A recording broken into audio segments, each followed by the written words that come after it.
tal como está definida hoy en día,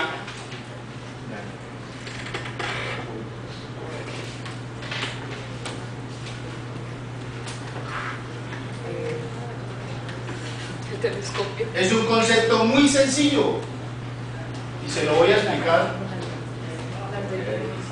tal como se usa actualmente la probabilidad.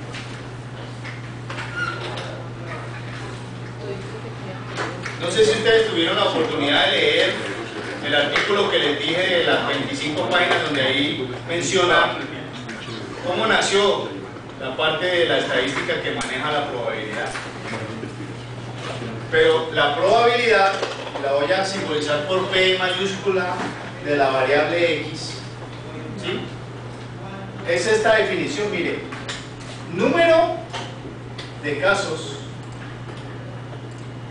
que cumplen con la característica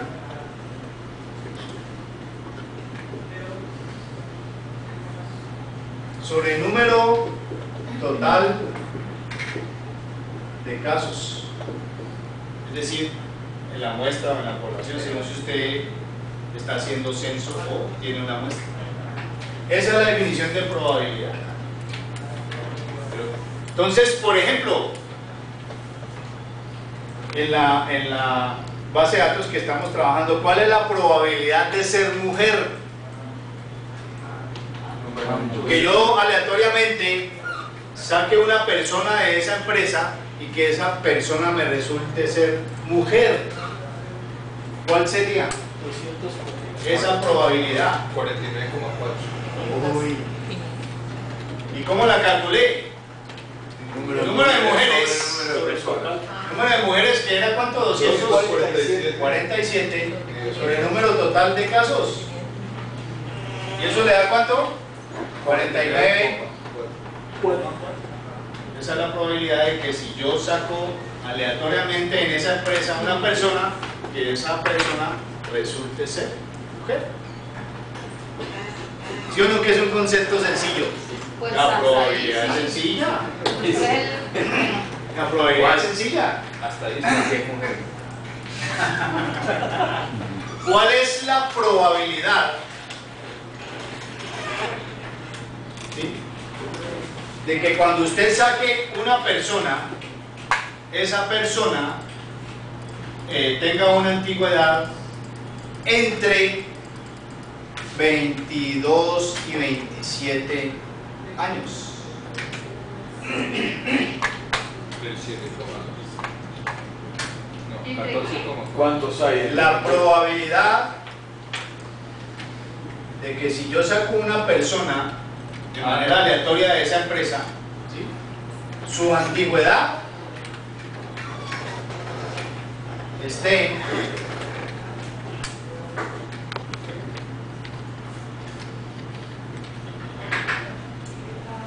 entre 22 y 27 años.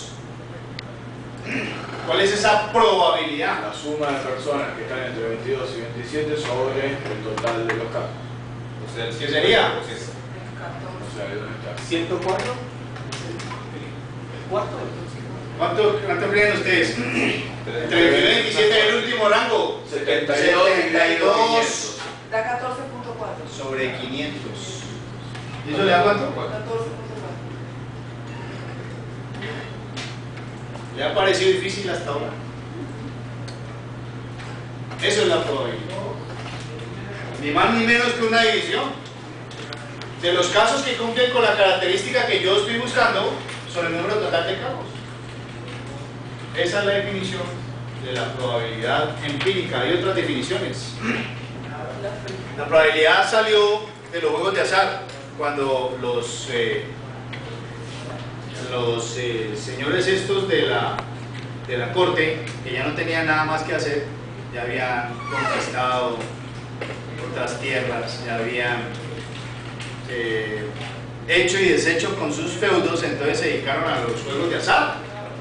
Entonces esas personas de la época, como querían ganar, fueron a preguntarle a los matemáticos cómo hacían para ganar, que estudiaran la forma de que ellos siempre ganaran en el juego del azar. que en ese tiempo se jugaban con cartas o con dados, ¿sí? Entonces la probabilidad nació de allí, que los matemáticos de la época empezaron a buscar cuáles eran las fórmulas para ganar. De ahí surgió una rama de la matemática que se llama las técnicas de conteo, y de allí surgió la definición de probabilidad clásica. Por ejemplo, usted ha lanzado alguna vez un dado, ¿cierto? Alguna vez en su vida jugó parqués. Usted sabe que el dado tiene 6 lados, ¿cierto? Cada ladito está marcado con un puntico, desde el 1 hasta el 6. Entonces, si usted lanza un solo dado, ¿cuál es la probabilidad de que cuando el dado se detenga, caiga por la cara 6? 16%. Una sexta parte. Una sexta parte, ¿sí o no? 1 sobre 6 da 16%, no estoy seguro, ¿sí? 1 y 2, 6. Sí, 10%. 16%. 17. 16 periódicos, ¿sí? ¿Por qué? Porque, ¿cuál es el número de casos favorables? Que caiga por 6 el dado. El dado solamente tiene un lado que dice 6, los otros ya no dicen 6, ¿cierto? El número de casos favorables sobre el número total de casos en los que puede caer por cualquiera de los 6. Eso es la probabilidad. ¿Alguno de ustedes conoce el mazo de cartas de póker? ¿Sí? ¿Alguno de ustedes ha jugado póker? Yo en mi vida nunca he jugado póker, cuento que no sé, pero lo que sí les puedo decir es que conozco el mazo de póker. Y el mazo de póker tiene 4 figuras, ¿verdad? El guacal de póker. Ese sí lo conoce muy bien, ¿no? El mazo de póker. El guacal de póker. ¿Qué probabilidad? Seamos amigos, ¿no? El mazo de póker tiene 4 figuras. ¿Sí o no? Sí. Tréboles, Picas, corazones, diamantes. mire, tiene tréboles, picas, corazones y diamantes. ¿Cómo? ¿Saben que son rojos? Sí. Y el mazo de póker tiene 52 cartas, ¿cierto? ¿De acuerdo? 52 cartas. Cada figura tiene 13 cartas, entonces, ¿sí o no? Entonces está el as de tréboles, el 2, 3, 4, 5, 6, 7, 8, 9, 10, la J, la Q Y la K. y la K, el Joker, el Queen y el King, ¿cierto? Y el as. Entonces cada una de estas cartas tiene, de estas figuras tiene el mismo número de cartas, solo que esto lo tienen con la figurita de los tréboles, esto con la figurita de picas, esto con la figurita de corazón. Entonces, digamos que yo soy el croupier y tengo un mazo de cartas Pero y se lo revuelvo, Nunca. se lo revuelvo, ¿sí? Y entonces le entrego a usted una carta, De juego, ¿no? le entrego una carta y usted todavía no sabe, o sea, se la entregué, no, y usted todavía no sabe qué figura es, ¿sí? ¿Cuál es la probabilidad de que la carta que yo le haya entregado sea negra? ¿Cuántos quedan? 3, ¿tienes 12? 25, 50%. 26 26 sobre sobre 52. Y el 16 sobre 52, ¿cuánto le da? 50%. A ver, la calculadora. Son las negras. El punto 5. O sea que existe un 50% de probabilidad de que yo le haya entregado una carta que sea negra. Pero vamos a hacer 2 dividido 4, porque hay dos que son negras sobre 4. Sí, de acuerdo, pero así como definimos la probabilidad en número de casos favorables sobre el número total de casos. Da lo mismo, claro, 26 sobre 52 usted lo puede llevar a 1 sobre 2 o a 2 sobre 4. Son 4 por 4. De acuerdo. Pero a ver si la complico más entonces. ¿Cuál es la probabilidad de que sea as? De que yo entre las cartas que le pasé, ¿cuál es la probabilidad de que sea as? 4, por eso 4 haces nomás 4 sobre 4 dividido Sobre 56. 52. ¿Sí o no? Porque hay 4 ases nomás. Número de casos favorables sobre el número total de casos. Recuerden que yo tengo aquí 52 cartas. Y si le paso una aleatoriamente, ¿cuál es la probabilidad de que esa carta que yo le pasé sea un as? Pues el número de casos favorables sobre el número total de casos posibles. ¿De acuerdo? ¿Sí? Esa es la definición de la probabilidad empírica. ¿Sí? Y esa misma forma que nosotros estamos aplicando se puede aplicar a cualquier tabla de contingencia o a cualquier tabla de variable cualitativa o numérica. ¿De acuerdo? Porque usted tiene ahí la información, tiene los números de casos favorables y tiene el número total de casos posibles. ¿De acuerdo? Eso es algo muy importante, porque la probabilidad que le permite a usted en esas variables, como es un concepto matemático, ¿cierto? La probabilidad lo que le está mostrando es ni más ni menos que la forma de distribución de esos datos. ¿Sí? El que usted sepa calcular eventos probabilísticos en esa variable le está permitiendo a usted conocer cuál es la forma de distribución de los datos, si ellos son simétricos, si no son simétricos, ¿sí?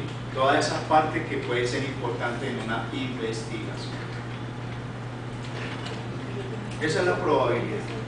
No vamos a entrar en detalles de probabilidad, cómo se calcula una probabilidad condicional o cómo se calcula la regla de Bayes, porque puede ser muy matemático, ¿sí? De pronto no lo necesitarían. En caso de que lo lleguen a necesitar, pues aquí estoy yo para, y me llaman y entonces entramos en esa discusión de ese detalle, de esa minucia. Pero la probabilidad es eso. Entonces miren que usted con eso, en una tabla de contingencia, puede encontrar las probabilidades, es decir, los eventos que usted necesite y aplicarlos a otras probabilidades, es decir, a otras distribuciones de datos similares. Entonces es un concepto muy importante, la probabilidad. Lo que sí vamos a ver es que hay una distribución de probabilidad que se utiliza mucho, que es la distribución normal. ¿Sí? Y eso sí es importante conocerlo, porque muchas de las variables de la naturaleza se comportan de esa forma. Y eso tiene forma de campana. Y es una distribución simétrica. Suponga que esto me quedó simétrico, ¿sí? Por favor. Esa forma de campana la estudió un matemático que se llamaba, un francés que se llamaba, porque era de apellido Gauss, no recuerdo el nombre. Gauss, matemático francés. Entonces esa distribución, cuando unos datos tienen esta forma, que es una forma simétrica, se dice que es una distribución de tipo normal. ¿Y por qué es normal? Se lo voy a explicar.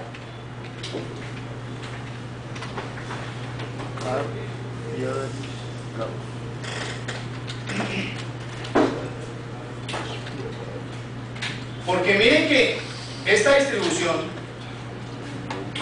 se extiende asintóticamente sobre el eje de las X. ¿Alguien conoce esa palabra asintóticamente?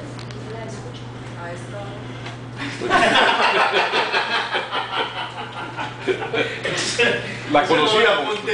Ese fue un apunte que yo lo recibo de manera desafortunada, quiere decir que ella está cansada. Asintóticamente quiere decir, bueno, eso sí lo deben saber los ingenieros, a ver, por favor, aclárenme aquí. ¿Usted qué tiene que eso? Yo soy Me administrador. sacaron el cuerpo. Yo soy administrador.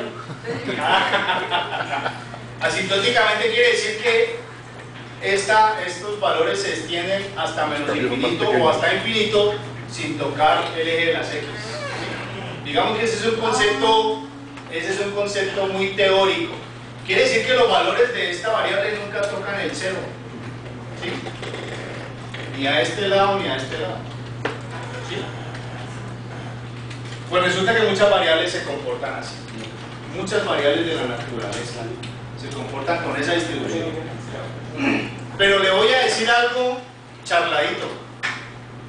Usted puede tener una población al que no le conozca su distribución. Puede tener una variable en una población de interés al que no le conozca su distribución.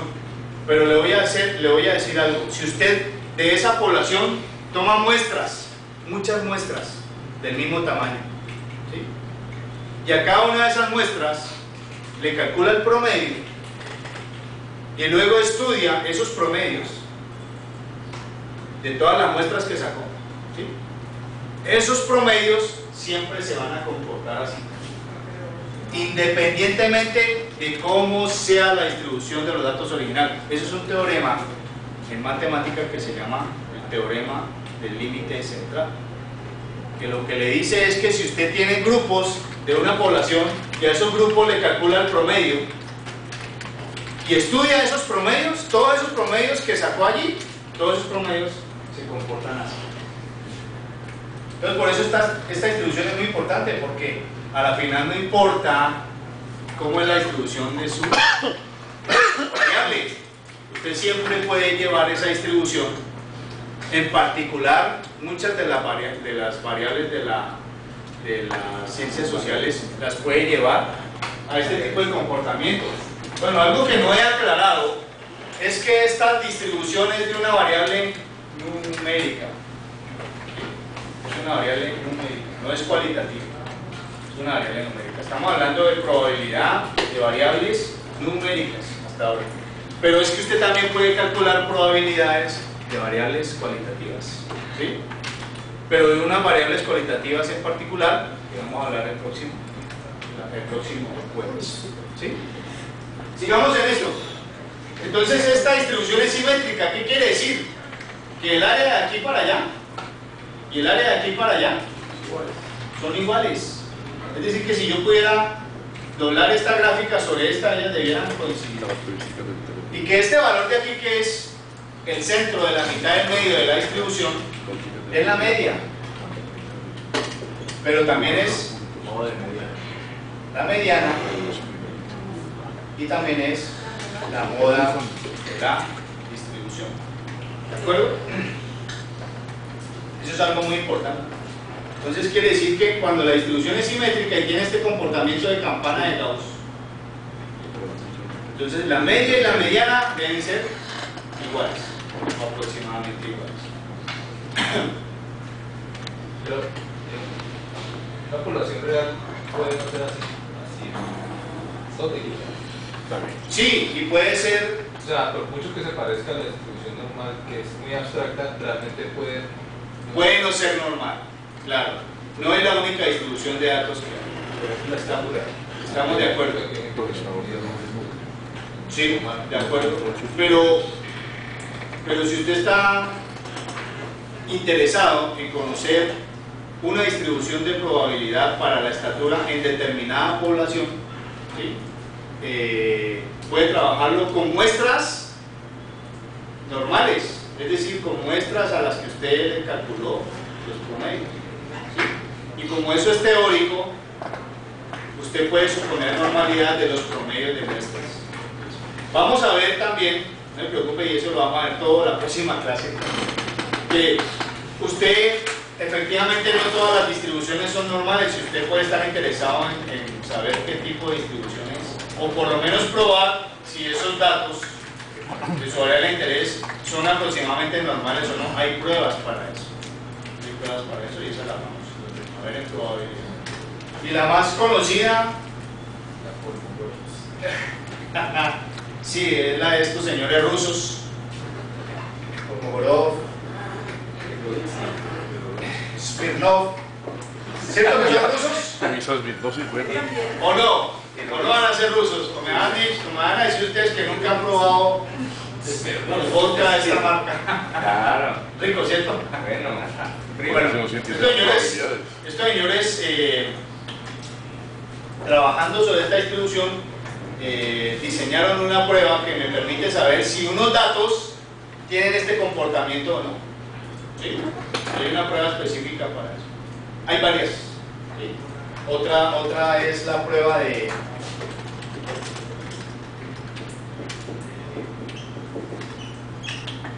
Ryan Joyner, la de Anderson, Darling.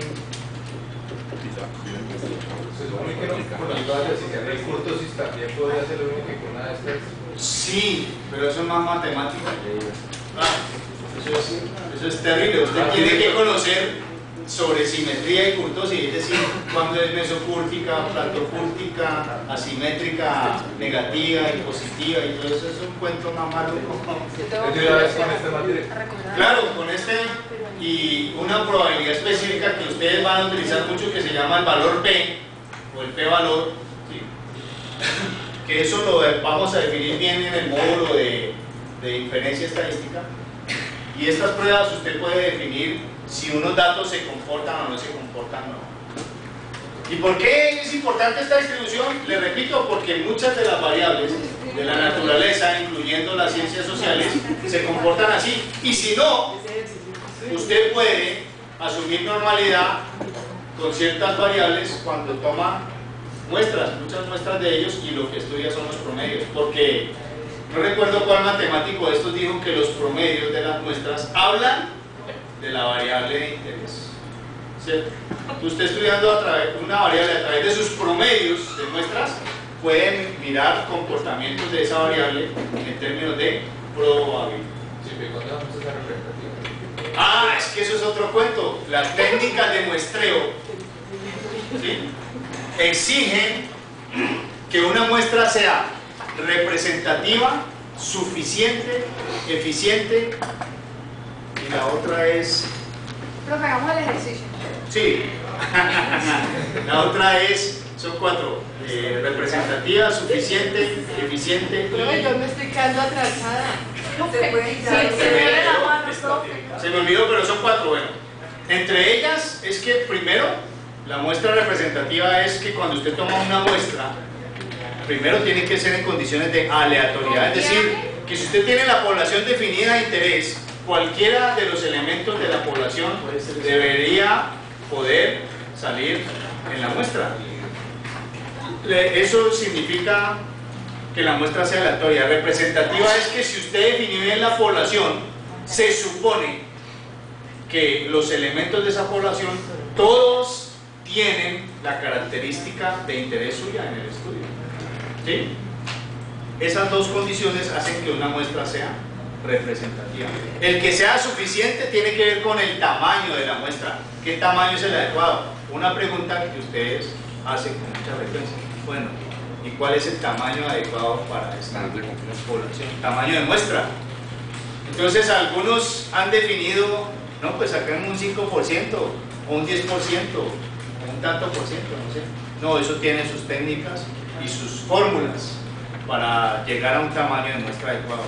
Y la población tiene que estar definida de tal manera que usted sepa si es homogénea o no. ¿Qué significa? Que la variable de interés está presente en todos los elementos de la población en la misma proporción o no.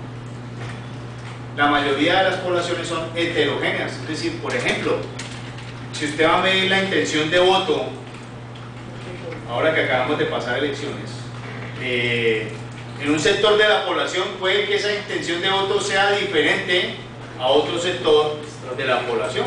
Entonces ahí es donde surgen esas subdivisiones que nosotros normalmente llamamos estratos o conglomerados, o como quiera llamar. Para todo eso hay fórmula estadística. ¿Sí? Pero también están las páginas donde uno pone el total de la población y calcula la muestra, ¿no? Con un error y una confiabilidad dados, pero esas fórmulas están suponiendo poblaciones homogéneas, ¿sí? Hay fórmulas de tamaño de muestra para poblaciones homogéneas y para poblaciones heterogéneas, y las formas de calcular eso son diferentes, ¿sí? Y es toda una teoría del muestreo que hay ahí detrás de eso. ¿Y eso tiene que ver con esto? Porque si usted tiene bien definida su población, ¿cuál es su población objeto de estudio? Entonces las características de interés en su estudio van a estar bien operacionalizadas. Entonces si usted tiene una variable numérica y quiere mirarle sus probabilidades a través de esta distribución, entonces usted puede estar interesado en primero en verificar si esa variable efectivamente se comporta así, ¿no? ¿De acuerdo? Y eso lo hace a través de unas pruebas muy sencillas. ¿De acuerdo? Bueno, sigamos con la normal. Entonces esto es simétrico y esto se... 5 minuticos más, 5 minuticos más. 5 minuticos más. Esto se...